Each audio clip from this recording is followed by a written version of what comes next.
Good morning, welcome back to my channel Dipa Pal Dutta and Joyguru. তো আমি রান্নাঘরে চলে এসেছি অনেক বেলা, আজকে অনেক সকাল সকাল উঠেছি, তবুও অনেক বেলা হয়ে গেছে। তো চলো, এই দেখো এখানে হচ্ছে পুঁই শাক রয়েছে, আর এই দেখো হচ্ছে রিঠে মাছ। তো চলো, কড়াতে তেল আছে, আমি পুঁই শাকটা বসিয়ে দিই। তো বন্ধু, তেল গরম হয়ে গেছে, এর মধ্যে আমি 5 ফোড়ন আর শুকনো লঙ্কা দিয়ে দেবো।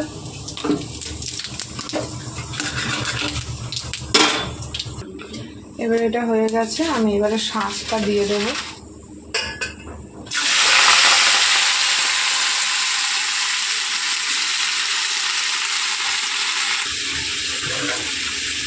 এর মধ্যে লবণ দিয়ে দেবো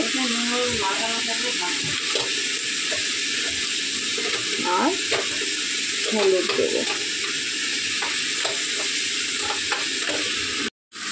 তারপরে ভালো করে নেড়ে, দেখো এক হাতে নাড়া যায় না,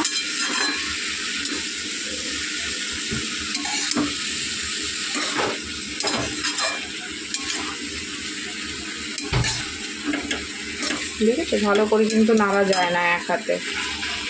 আমি তবুও চেষ্টা করি তোমাদেরকে এক হাতে করার। পরে মিষ্টি দেবো, এখন আমি ঢেকে দেবো। আলুটা লাগবে না, দুটো পুঁই শাকে দিই, পুঁই শাকে তো আলুই পড়িয়ে তো দাও। 4 পিস মাছ কম লাগবে, 8 পিস আলু লাগবে না। তো নেড়ে দিয়েছি, এবার আমি ঢাকা দিয়ে দেবো। তো চলো ঢাকা দিয়ে দিই। ছোলা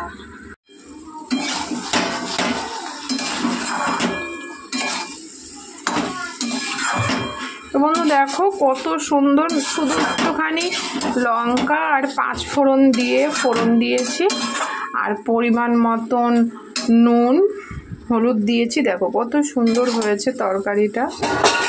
তো এইভাবে কিন্তু তোমরা সাধারণত পুঁই শাক এইভাবে করে খেতে পারো। অনেকে মশলা টশলা দেয়, সর্ষে বাটা দেয়, এটা দেয় ওটা দেয়, অনেক কিছু দেয়, কিন্তু আমি দিই না।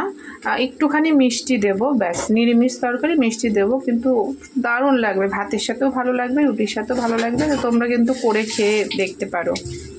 তো চলো, এটা নামাবো, হয়েই এসে মিষ্টি দিয়ে একটুখানি নাড়াচাড়া করে নামিয়ে দেবো। তো চলো, সব সময় তোমাদেরকে বলেছি এরকম আঁশ ছাড়া মাছে কিন্তু একটু তেল মাখিয়ে নিতে হয়, যাতে কড়াতে না ফাটে। তো যাই হোক, তো বন্ধু এবারে মাছগুলো ভেজে নেবো একে একে। একটু ঢেকে দেবো, জিরে দিয়ে দিয়ে কুচিয়ে রাখা পেঁয়াজ দিয়ে দিলাম। তো বন্ধু, কুচিয়ে রাখা টমেটো দেওয়ার পর নুন দেবো, তারপরে হলুদ দেবো। ভালো করে দেখো, নুন দেওয়ার পর টমেটোগুলো কেমন মজে গেছে। আদা লঙ্কা বাটা দেখো বড় দিয়ে দিই। এবার আলুগুলো দিয়ে দিলাম, একটু লঙ্কার গুঁড়ো দিই। তো বন্ধু দেখো কালারটা কত সুন্দর এসেছে। আজ এই মাছটা মাংসের মতন করে রান্না করবো, তাই মাছটাও দিয়ে দেবো। এবারে দেখো মাংসের মতন কিন্তু একবারে দিয়ে সব কিছু দিয়ে কষিয়ে নিচ্ছি ভালো করে, মশলার সাথে মাছ আলু সব কষিয়ে নিচ্ছি। আর এটা এমনিতে একটু মাখা মাখা হবে, জানো এই যে রিঠে মাছ তোমার মাংসের মতনই খেতে হয়। তো অনেক সময় ঝোল ফোটার পর মাছ দেওয়া হয়, আমি কিন্তু সেটা করি না। এটা আমি আজকে মাংসের মতন করে মানে কষিয়ে নিচ্ছি, দেখতেই পাচ্ছ। তো চলো এটা কষুক, আরও ভালো করে কষে যাওয়ার পর আমি অল্প জল দিয়ে টকবক করে ফুটিয়ে নামিয়ে নেব। তো বন্ধু দেখো জাস্ট কালারটা দেখো, এটা কে বলবে মাছ?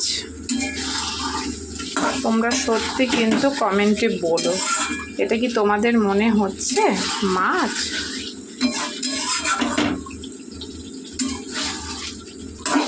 এটা কিন্তু অলমোস্ট হয়ে গেছে, দেখো ক্যামেরা এক হাতে নড়ে যাচ্ছে। তো তোমরা শুধু দেখো,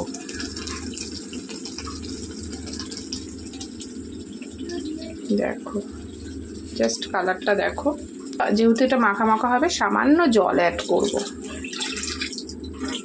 ব্যাস হয়ে গেছে।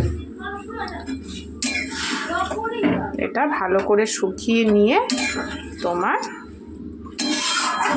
হয়ে যাবে। আজকে বেশি ঝোল করব না, তো চলো এটা হোক।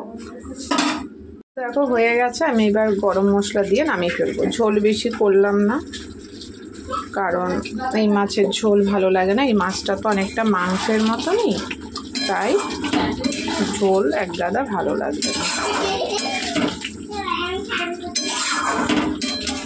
তো দেখো কত সুন্দর কালার চলে এসছে।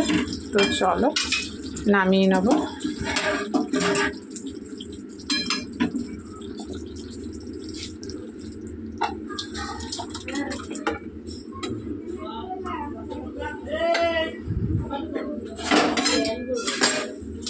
তো দেখো বন্ধু, জাস্ট কালারটা দেখো। আহা হা হা, যারা যারা খাবে বা খেতে ভালোবাসো এই মাছ, চলে এসো আর অবশ্যই কমেন্ট করো যে মাছটা কেমন হয়েছে রান্নাটা।